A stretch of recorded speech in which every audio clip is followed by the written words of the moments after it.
Welcome to Understand Suicide, the podcast of journalist and therapist Paola Fontanelli.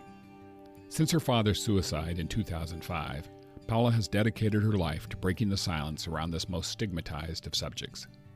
Her book, Understanding Suicide, Living with Loss, Paths to Prevention, was nominated for the National Book Award in Brazil, and the English edition is now available on Amazon.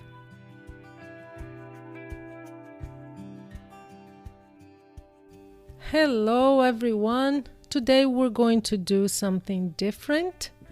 I am going to talk about a topic that for some reason I cannot understand why. Maybe it's the proximity with the holidays, Christmas and all of that. I've been getting a few questions from the listeners about mindfulness. I actually had someone ask me, Paula, do you really think this is worth it? It just seems like a lot of work. This person was like reading books about mindfulness and trying to incorporate some practices into her life. And another person asked me, what is mindfulness? Is it meditation? And anyway, so I thought that I could dedicate a whole episode to mindfulness. It's, as I said before, this is different because it's not an interview. It's just going to be me talking to you and answering some of these questions. But I thought that mindfulness really deserves an episode because it's something that I believe in, and I use it in my clinic. I use it in my work as a therapist. I use it mostly in my life. It's an everyday exercise that I do. You go back and forth, and that's how it works, because changing the way you live and you approach life is not an easy thing to do. So this is what we're going to talk about today. We're going to talk about mindfulness. I'm going to tell you what the pillars of principles of mindfulness are. We're going to go through all of them. There are 9. I'm going to talk about why mindfulness. Why should you even try that? That's a big question. Why do it? So I will give you my view on why to incorporate mindfulness in your daily life. What does it even change? What does it impact? So I'm going to give you some of the areas that I think impacts. Also, I'll give you 10 practices, ideas for things that you can do that are very simple on a daily basis that anybody can do, but it will get you, it's like a quick kickstart for those who have not tried it before. So I'll give you practices, and I'll talk about what mindful is, what it isn't, where it comes from. I'll talk about the principles, and then why should we do it, right?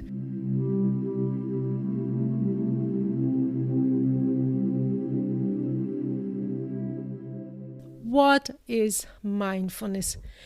Mindfulness is, some people think, as I told you, this listener asked me, is it a meditation technique? It can be. Meditation is one of the practices. It's one of the ways that you can practice mindfulness. But that's not what it is. Mindfulness is actually a mindset. It's a way of relating to the world. And when I say the world, it has to do with the way you relate to everything that's around you. Nature, relationships, your behavior, how you relate to your emotions. It's actually everything that constitutes your life. But it's a new way of relating to it, a way that has more awareness, and that's always associated with acceptance. It's elevating your sense of acceptance and possibility of accepting things as they are.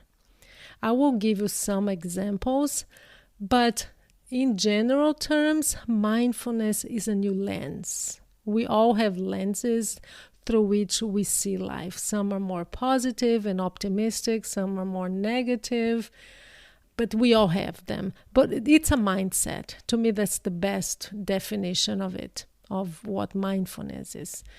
It's a mindset, it's a state of mind, and it's deceptively simple. Why is it deceptively simple? Well, because on one hand, and when I talk to you about practices, they are simple. simple everyday changes that you make that will have a huge impact on your life. But here is the challenge, is incorporating these, because they have to break patterns. You have to break patterns to create new ones. And it has to do with the way you approach life, that slowly, when you start to add these practices to your life, you're going to change your conditioned mind. So that's the challenge. It needs practice. It's something that you have to do and be aware of all the time. So it takes time. From one side, it's simple, the practice itself. But on the other side, it's the fact that you have to really, really practice and dedicate time and be aware, which is something that you develop over time. So it's an alternative way of being in the world. That's what mindfulness is.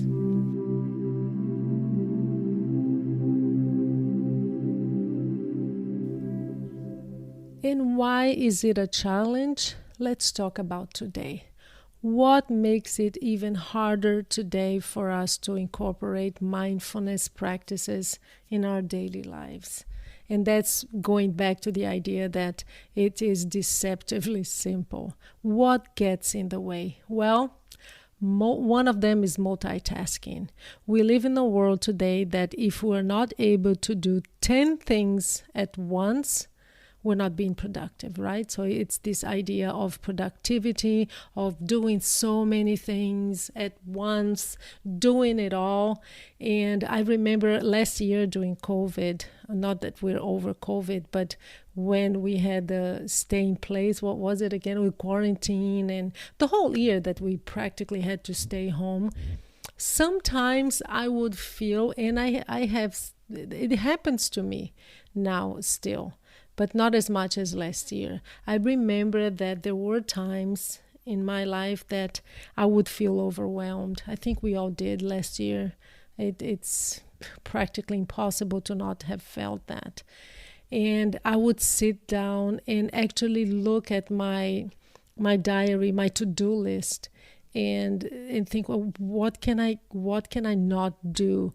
But it was a kind of a foreign feeling for me. I really was not used to feeling that way, because I'm pretty good at being disciplined and separating things and deadlines. I've always been very good with meeting deadlines and all. I'm very good at time management, but somehow last year nothing really was working well, and I would time and time again feel overwhelmed. And I realized that it had to do with the multitasking, something that I the way that I do things is usually, okay, I'll do this. I'm good at multitasking, but I try to really concentrate and focus on something and then get rid of that, get that done and out of the way and move on to the next thing. And last year I wasn't doing that. So I had to actually start paying attention to what had changed. But it has to do with the world that we live in right now. We have to be doing so many things. So that's one of the things that I believe gets in the way of mindfulness now. The other one is the stress, which is many times created by this multitasking, right? I was actually looking at some numbers yesterday when I was preparing for this, and I saw that here in the United States, the American Psychological Association, they had the statistics on stress here.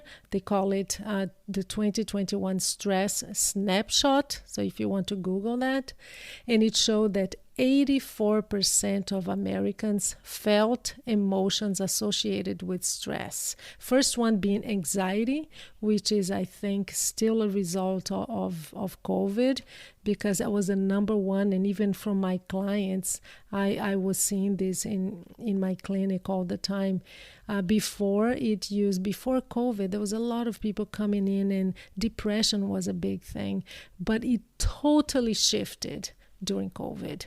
And anxiety was the main thing. Everyone was anxious, and including myself. I just told you that I was feeling overwhelmed over and over again, and without knowing why. But that's what the snapshot showed. 84% of Americans feeling emotions that are associated. So anxiety, sadness being the second, and I think that has to do also with COVID and all the losses that we all had. Some people even worse, those who unfortunately lost loved ones during COVID because of the virus. So there are a lot of sadness, but also this collective sadness that we all felt and we're still feeling, right? Because it's still out there. And the third one, anger. When you think about anger, I was actually looking at these three and saying, wow, they just seem to be so associated with COVID. Anger with all this polarity, the divisions, the vaccinated, the non-vaccinated, the masks and no masks. But anyway, stress is a big factor that gets in the way of mindfulness practices. And the third one, and one that I talk about this on my podcast in different episodes. I'm kind of an advocate against it. Not against it, but I'm an advocate for finding balance. And I'm talking about smartphones or screens. It's mainly phones because even though we have iPads and everything, but it's mostly smartphones. I do believe that smartphones are taking us away from living the present, from being present to our loved ones, from being here, from looking around and actually experiencing the present. And that's the definition of mindfulness, is being aware. It's living life as it's happening. It's not thinking about the future, and it's not ruminating about the past. So smartphones, and I will come back to this because I see this in my clinic too, and we don't need to go far. Look at ourselves. I am always thinking about how I use my phones, and I have a lot of rules because I do believe, and I see it, and I've looked at a lot of research on this, how these screens are substituting relationships. And it's this endless source of distraction. And what is distraction? Distraction is pushing you away from the present. It seems harmless, but it isn't. So we will talk a little bit more when we go into the principles of mindfulness. But I do invite all of you to think about your use of screens and your use of smartphones and how that's impacting your life and your ability to be fully in the present.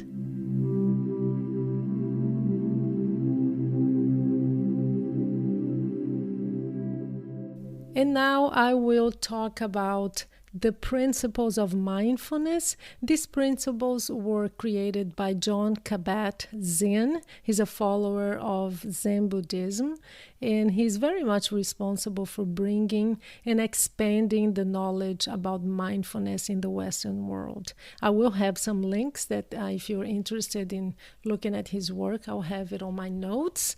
He initially talked about the 7 pillars of mindfulness. Now he kind of expanded that and added 2 more, which I think makes a lot of sense.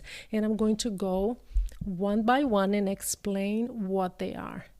The first thing you need to understand is that these are not kind of separate, even though he separates them as principles, but you will see how interdependent and interconnected they are. It's not one of those things that you're going to pick one and say, okay, I'm going to do this. You will see that they're really reinforcing one another. So the first one is no judgment. Talk about a challenge, huh?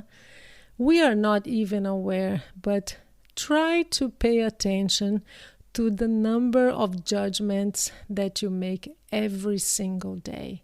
We don't realize, but we have judgment about everything, of what's good, what's bad, who are good people, who are not. We have expectations, we have narratives in our minds, opinions about everything, and that's all judgment.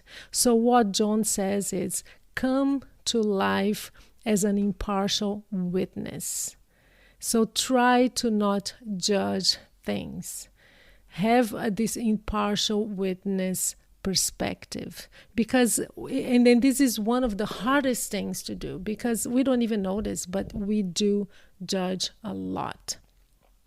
If you listen to my episode number 73, Dr. Sri Kumar Rao, he talks about how to reshape, that's the title of the episode, Reshaping Negative Self-Talk. And that's one of the things that I love about that interview. He talks a lot about what he calls mind chatter. So it's all this judgment that's always on your mind when you're thinking about the future, when you're ruminating about the past, but all this mental chatter that we have in our minds all the time. Simple things. You're going to eat and you're already wondering, is it going to taste good? Is it going to taste bad? Someone is introduced to you and you already judge sometimes by the way they talk to you, their approach, the way they dress. So it's actually one of the most important principles of mindfulness is having a mindset. As I said before, mindfulness is a mindset. So a way of looking at the world and everything that happens around you with no judgment. And it's being aware of that. So pay attention. I invite you to pay attention. This is an exercise that I do all the time. And sometimes I even laugh about it because we are not aware. Once you start paying attention to all the judgments of good and bad that you make all the time, and even when you have expectation, for example, you look outside and you look at the weather, and I'm going out for a walk, and you have all these pre-opinions about what the walk is going to be like. So with that in mind, I'm going to go to number 2, the second principle of mindfulness, because they are related. As I said, they're all interconnected. But this example that I just gave you of going out for a walk. So the second one is having a beginner's mind. What does that mean? It's very closely related to no judgment, because it's an attitude of newness, is looking at things around you, experiences, people, relationship, everything that happens, but with a fresh mind, as if it were the first time it happens to you. Again, as I said, see, it sounds very simple, but that's deceptive, because it's an exercise. It's something that you have to try to do all the time, right? So that you create a new mindset. So what is the beginner's mind? It's not assuming things. For example, the walk that I just told you about. So you're going out for a walk, instead of already judging and having expectations. Well, it looks a little cloudy, it may rain, and then you have all these preconceptions of what your walk is going to be like, because you already have all this experience, right? And that's where all these opinions come from, is from the experiences that you've had. So when you have the beginner's mind, you're going to open the door and just go. No preconceptions, no expectations, no opinions of what it's going to be like.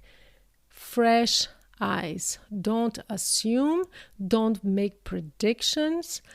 Just open up your mind to novelty. Pretend it's the first time that it happens in your life.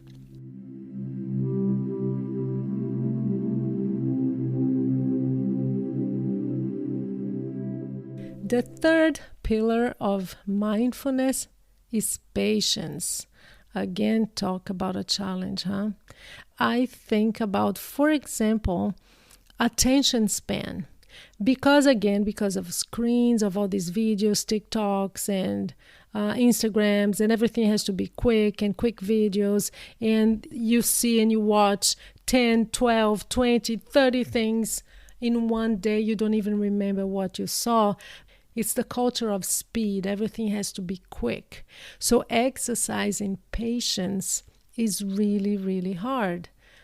Having patience is believing that things will happen in their own time.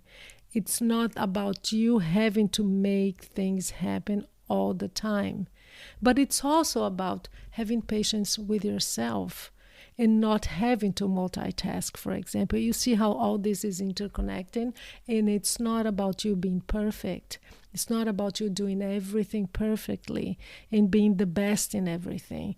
So be patient with yourself, be patient with the things that will happen, because they will.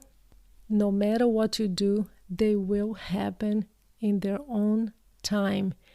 And being impatient takes us away from the present moment, because what happens when you're not patient? You're thinking about the future. Just go, do things, get it done, because you're always ahead in terms of time. You're always ahead, you're always thinking ahead, and that stops you from being present and from living the present. So think about your attention span. It has changed a lot. You look at videos, you go to YouTube and you look at them, 45 minutes video, no, not a chance. So just think of being patient as something that is restorative to your life. So number one, no judgment. Number two, beginner's mind, the attitude of newness and freshness and something that happens. Pretend it's the first time. And the third one is patience.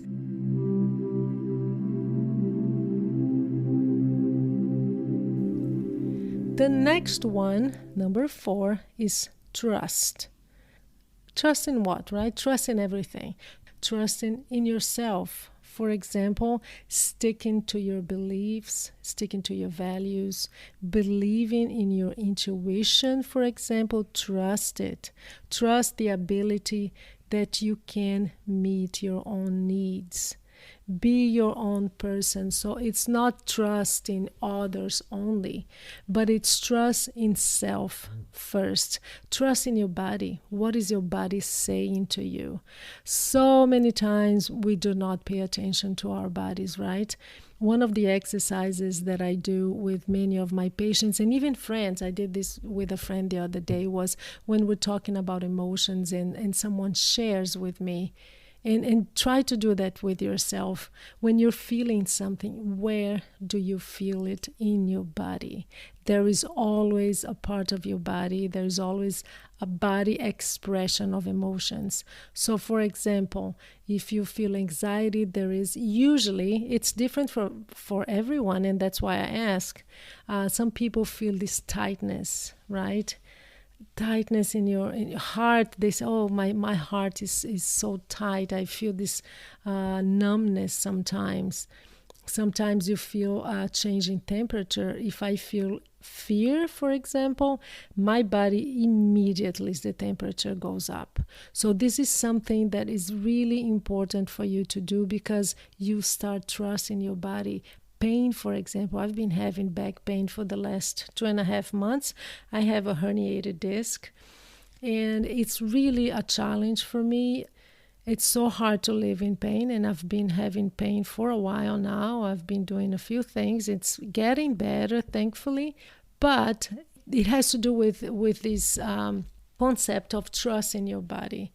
I start to think, okay, what is my body telling me? It's telling me that these movements that I'm trying to do, they're not healthy for my body right now. I have to stand still. And I actually, from time to time, I have to lay down and respect how long can I sit down. And for example, see my patients. How long can I stand up? I have one of those stand-up tables.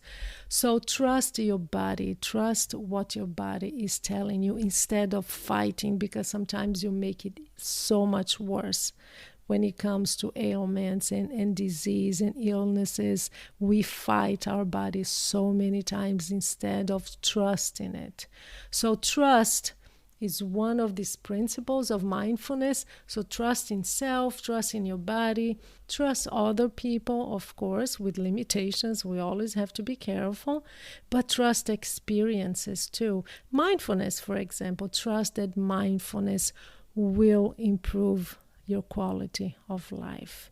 So just another tip here for you, my episode number 38, It's called Do You Live According to Your Values? That's what we explore. I interviewed Gina Lejeune. She's wonderful, episode number 38, and she talks about values.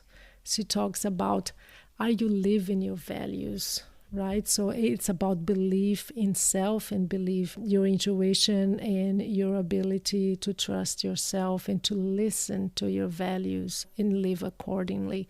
So if you want to learn a little bit more about that, it's episode number 38.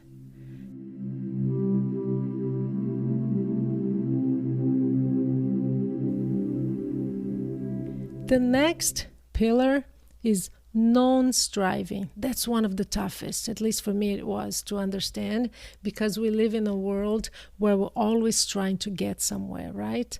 Always trying to get the new thing, or always trying to improve ourselves, to be better and to do more. And we have these huge to-do lists. So the way that John explains the non-striving is not trying to get anywhere, just be. Whatever is already here is good enough. So it's believing that whatever is already here is good enough. That doesn't mean that you will not. It's not about resignation and being passive. It doesn't mean that you're going to be stuck in life and not have ambition, for example. But if it doesn't happen, if you have this mindset of whatever I already have or whatever is already here is good enough, you will be more at peace.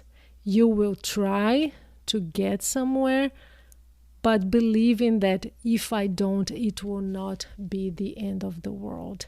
And when we think about material things, how many times do we get stuff and clutter, right?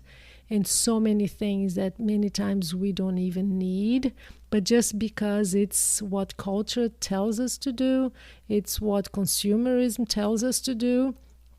So it's about being aware of these things and just believing and knowing that what you already have is enough. You can try to advance yourself, to develop yourself, but don't rely on having more or trying to always get somewhere else, because the moment, and this is the very important idea here, the moment you are always connected with this idea that I need to change, I need to always improve, I need to always get somewhere, or I need to get more, I need to get out of this house, for example, and get a newer house. This is a distraction. This is something that gets in the way of your spiritual development. This sense that you're always trying to make things happen in this everydayness of a huge to-do list. So try sometimes to have no agenda and just be.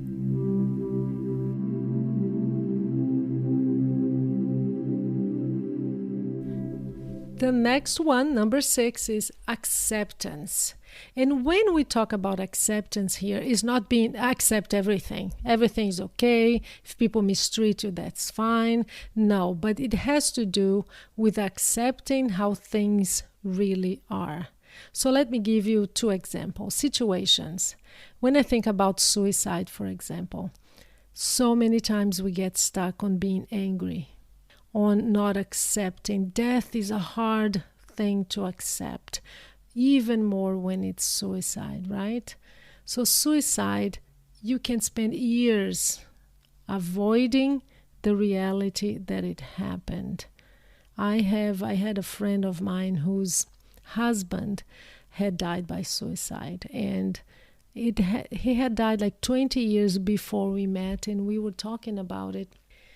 And she just got so angry, understandably. But then we started talking about it and how it impacted her relationships with her kids. that they couldn't talk about the father because it was something kind of prohibited in the family, and how that, of course, impacted the kids. So when we talk about acceptance, and she had a hard time, I still can't believe it happened. I still can't believe he did it to me and to the kids. Of course, it's understandable that you're angry, but when talking about mindfulness, when we talk about acceptance, it has to do with this is the reality and you can't change it.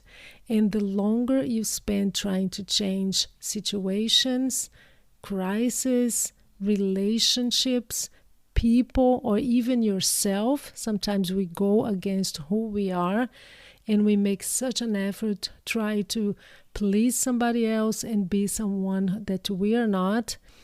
That is so distracting, and it stops you from being here in the moment and living your life as it's happening. So acceptance has to do with accepting things as they really are. People, situations, and it has to do also with observing what's happening with no judgment. Again, this interconnectedness, right, between all these pillars here or concepts, right?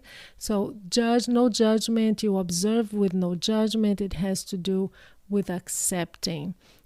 And again, being in the present with no judgment and developing awareness to what's happening around you. So don't force to be something it isn't.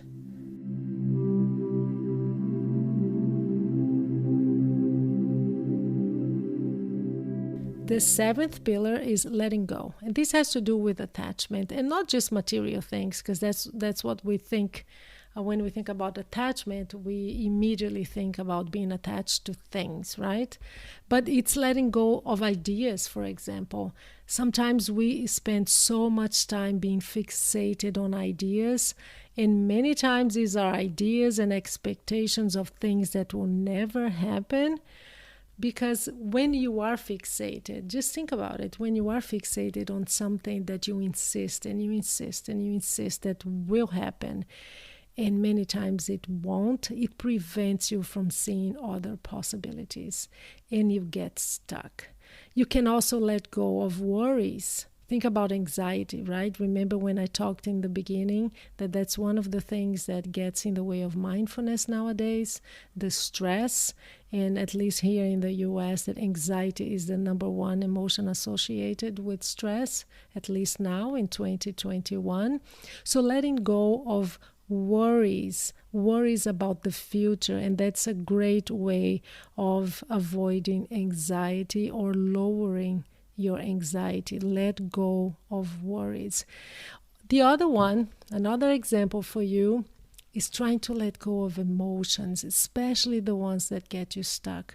I just mentioned anger about suicide, right? Anger about someone who took their lives. It's so hard to let go of those emotions, but think about how these emotions are impacting your life and not letting you live fully in the moment. We can't change what happened, so you can let go of worries about the future, but you can also let go of emotions and how you relate to things that already happened to you. Another example of letting go, let go of resentment, let go of fear, of hopelessness. So many people, when they have suicidal ideation, for example, they hang on to the sense of hopelessness, that there's no way out, there's no other way other than suicide. So please try to let go, and that's what mindfulness and these practices can bring into your life. You will and you can learn how to let go of these emotions. Focus on the present. So just quickly let go again. Try to let go of ideas, of worries, let go of emotions that get you stuck in life, let go of some of the pain, not all. And I'm not saying here that you don't feel and you don't experience pain or emotions, but just let go to the ones that get you stuck, that are not taking you anywhere, and most importantly, in the context of mindfulness, the ones that stop you from being present.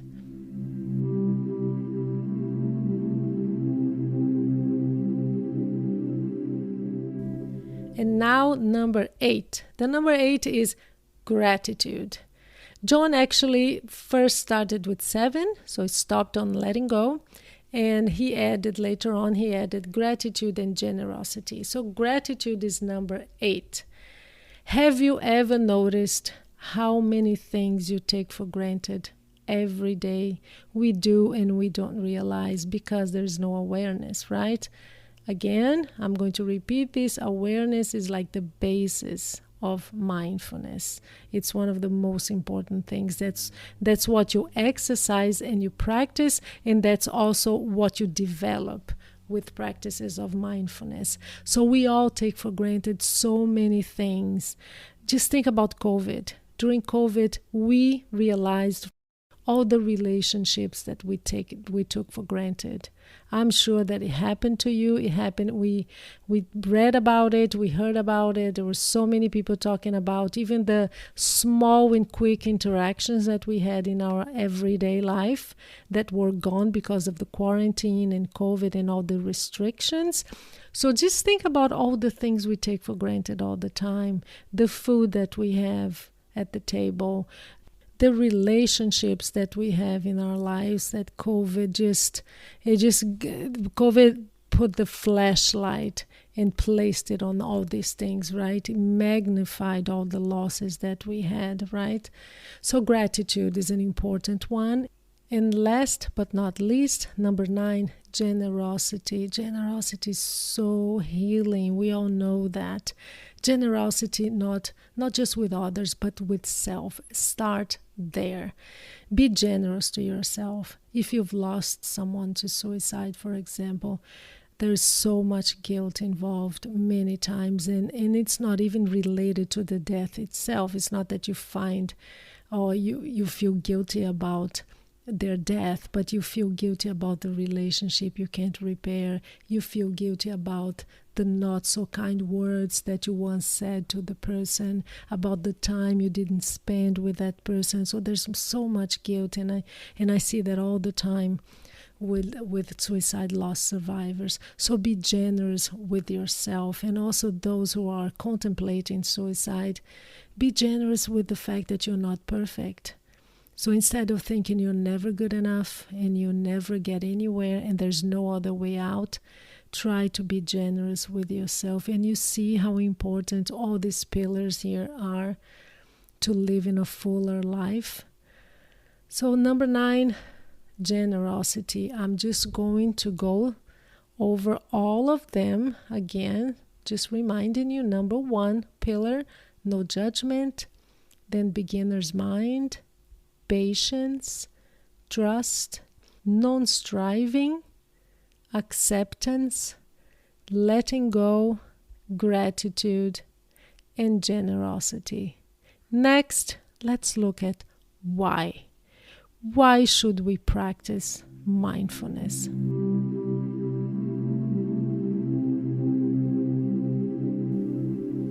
I will give you just a few reasons why. One is that it will help you achieve balance in your life.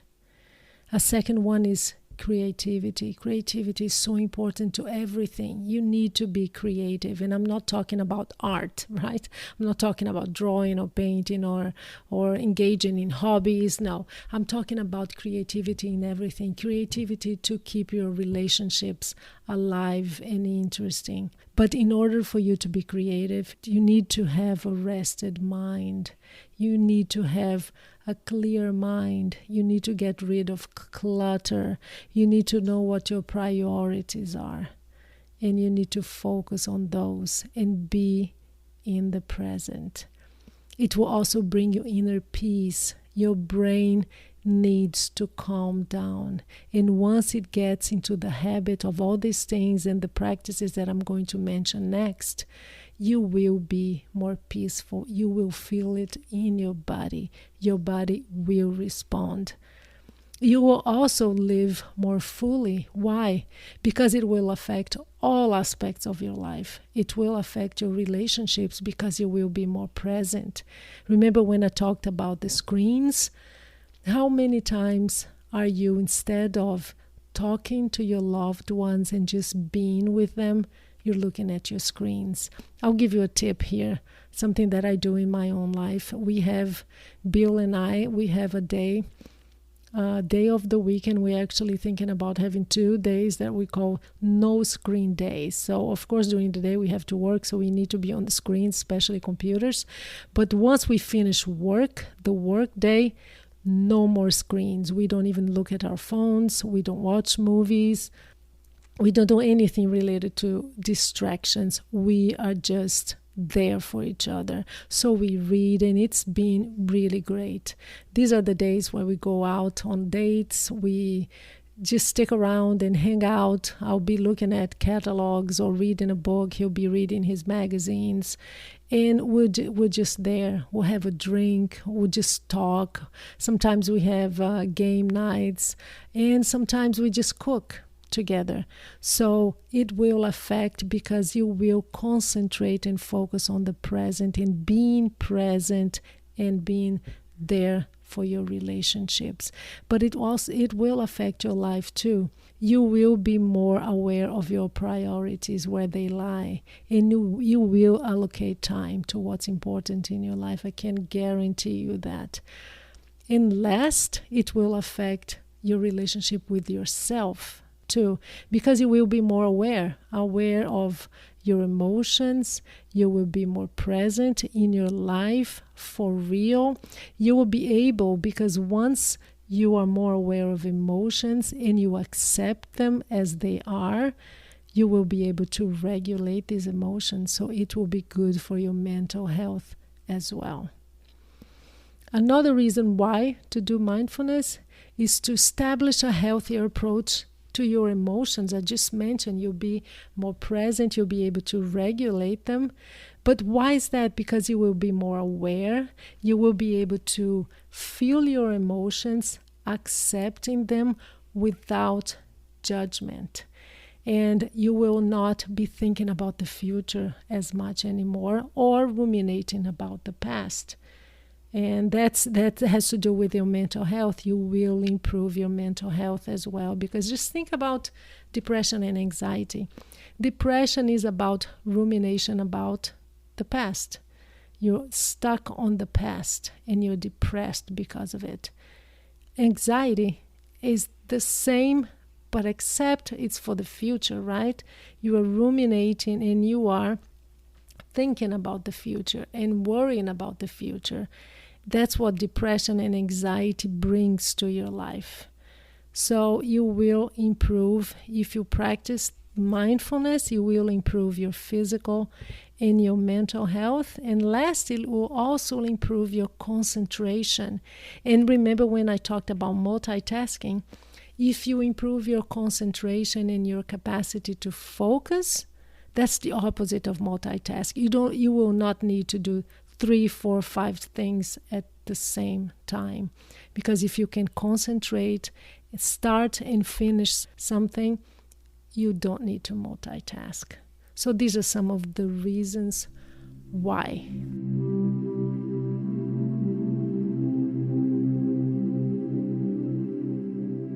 And now let's jump into the practices. I'm going to offer you some options, actually 10 options of things that you can do on your daily basis. It's nothing complicated. Just remember that this is a change of habit. So you're going to need to practice and practice, but start slowly, okay? Just pick 1 or 2, 3 at the most and start there. And then you can just add as you go if it's really positive to your life. So number 1, we're going to start when you're waking up in bed.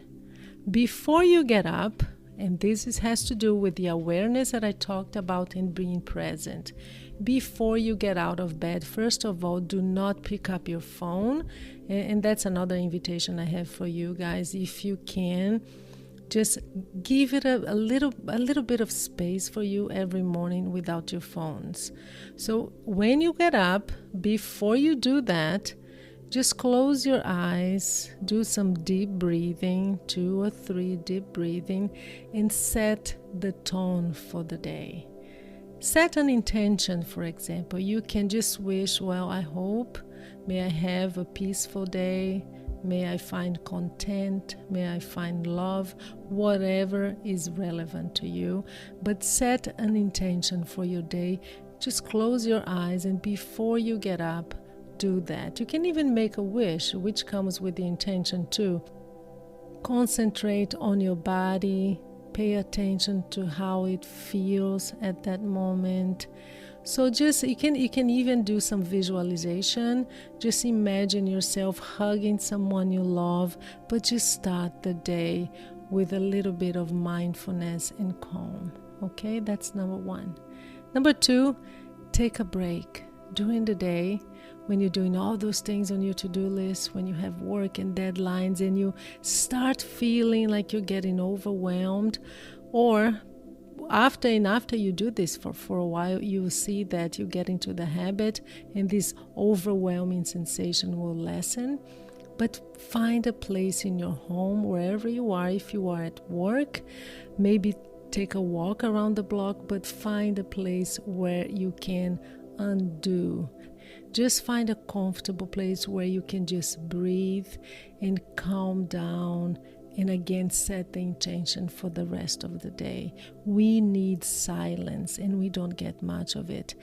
And again, I know that distraction is good sometimes, but try not to do that with your phone. You can do that for fun. Who doesn't love puppies? I watch a lot of videos with puppies. But concentrate on yourself and your body and your sensations. Do it 2-3 times a day, once a day, whatever is possible for you. But find a place that's restful and where you can undo yourself. Number 3, when you eat, pay attention to what you're eating. Try again not to do it while you're watching something on the news or even reading something. Try to be present with your food. Food is so important. It's nourishing to our bodies. So try at least once a day, to not distract and do something else as you eat. This will change the way you relate to your food. Feel the texture, the smell, the taste, and just be. Number 4, instigate yourself to be curious. Curiosity is so important. It's what's bringing you here, right, to the podcast. You're interested, you want to hear about people's differences and their experiences, and you're just listening to one episode on mindfulness. So you are curious, but curiosity, like many things in life, it really needs to be repeated and practiced. So try to bring curiosity. Remember when we talked before, the beginner's mind and no judgment? If you put these 2 pillars together, you have like plain curiosity. Try to be curious about the things that you take for granted, for example, your relationships or the daily food that you eat and the place where you live. Be curious. Just look at it with fresh eyes. Now let's go to number 4. Take a walk.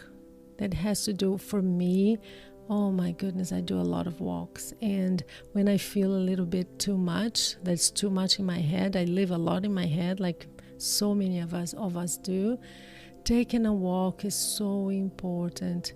And especially if you can, just do it around trees, because we know from research, there's a lot of research on this, that it helps lower your blood pressure, your cortisol levels, which is the stress hormone.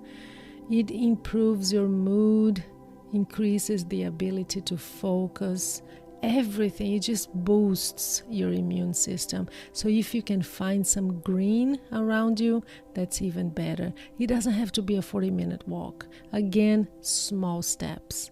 Take a walk as much as you can and as many times as you can. Number 6, find a hobby. I do a lot of hobbies. I'm a crazy maniac when it comes to hobbies. I do so many things. I work with paper. I do miniatures. I do a lot of crochet. I love crochet. And what crochet does to me is to really find that place of silence. Because crochet, you have to count and you have to really pay attention to what you're doing. Otherwise, it will not look good and you won't get it right. So find a hobby to unwind. It can be anything, drawing, it can be music, it can be learning a new software that you can maybe do what I'm doing, right? Talk to people and share your experiences. Anything that will boost your creativity. It really helps you focus and get your mind off your daily things. Number 7, breathing. So simple, but it's something that we do, but we don't pay attention to it. Pay attention to your breathing, especially if you find that you're getting anxious. So do some deep breaths. And when you do that, let me just teach you something that makes all the difference. Actually, the area of the brain that helps you relax is activated when you exhale, not when you inhale. Sometimes when we do these exercises, you inhale as much as you can and then you kind of let go. No, if you want to relax your body and activate this area of the brain, you're going to exhale slowly and as much as you can. Just empty your lungs. That's what's going to make you calm. You inhale, for example, counting 4, and you exhale counting 7 or 8. So try that, or just sit with your breathing and pay attention to it. Number 8, feel. How many of us, and for those of you, my dear listeners, that I do this for, I know that it's hard to get in touch with your feelings because there's so much pain. You may have lost someone to suicide. You may be thinking about suicide, which means that you are in a lot of pain. And the first choice we have is to self-medicate, right? We do that with overworking. We do that with drugs, with alcohol, or just by numbing ourselves and avoiding as much as I can. But believe me, there is power even in these uncomfortable emotions. Just exercise your capacity to accept. It's a conversation. Have a conversation with your emotions because they are part of your life. Okay, so just feel and learn to have this accepting frame of mind and to begin this conversation. And I actually do the conversation, really. I do. When something's happening, if I'm anxious, I talk to my anxiety. Say, what is happening to you? What is bringing this up? And listen, I'm okay. And if I feel that it's kind of out of place, I'll talk to it internally. Just don't do it in public and out loud, okay? But do it with yourself. I guarantee it will help you have a healthier way to deal with your emotions. Number 9, we have 2 more to go. Physical activity. I talked about walking and how cool that is for your mental health and for your physical health, but do whatever is good and feels good to you. If you've listened enough episodes of my podcast, you know that I've tried yoga and I really don't like it. But I do Pilates, for example. I do Pilates and I do a lot of dancing. Find something that makes sense to you and that is not comfortable in the sense of physical comfort, but something that just is for you. It feels right. So it can be anything. And there are so many sports out there. You can go to the gym. If you don't like the gym, you can do it on your own. There's so many YouTube channels that you can try. But physical activity is very, very helpful for your mental health. And it helps you get in touch. And that's the mindfulness piece of it. It helps you get in touch with your body. And that's so important. Last one, meditation.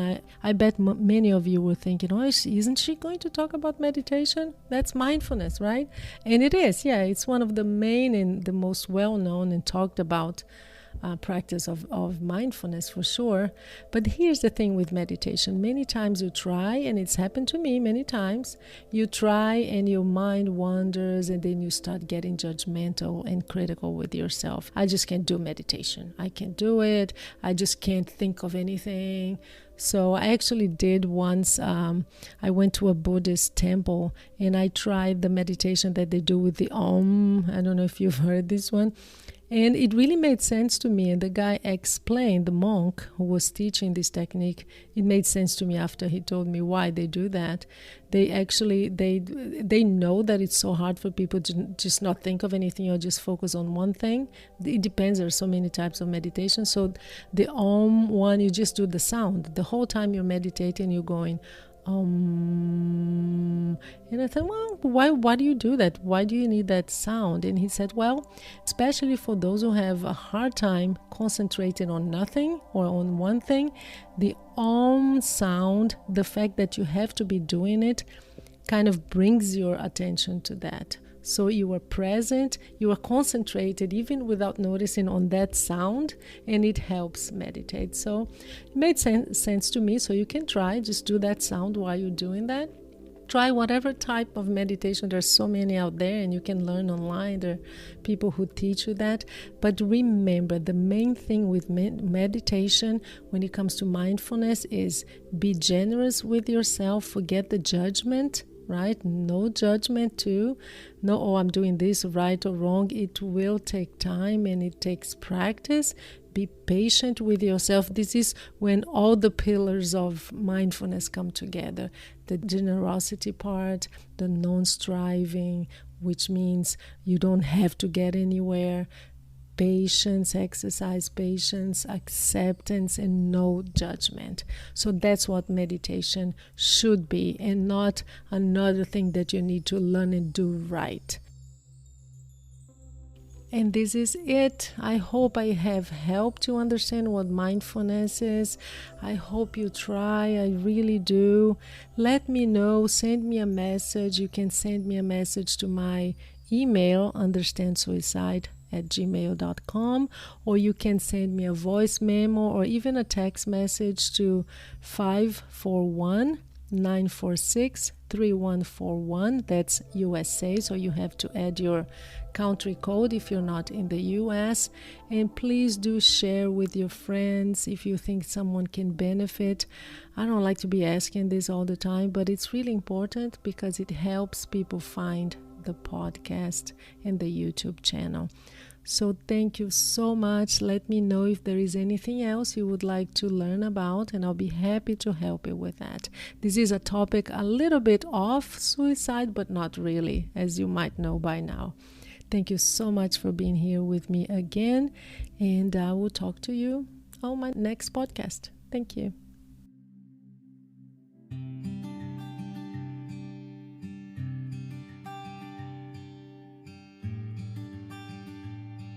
You've been listening to Understand Suicide, the podcast of journalist and therapist Paola Fontanelli.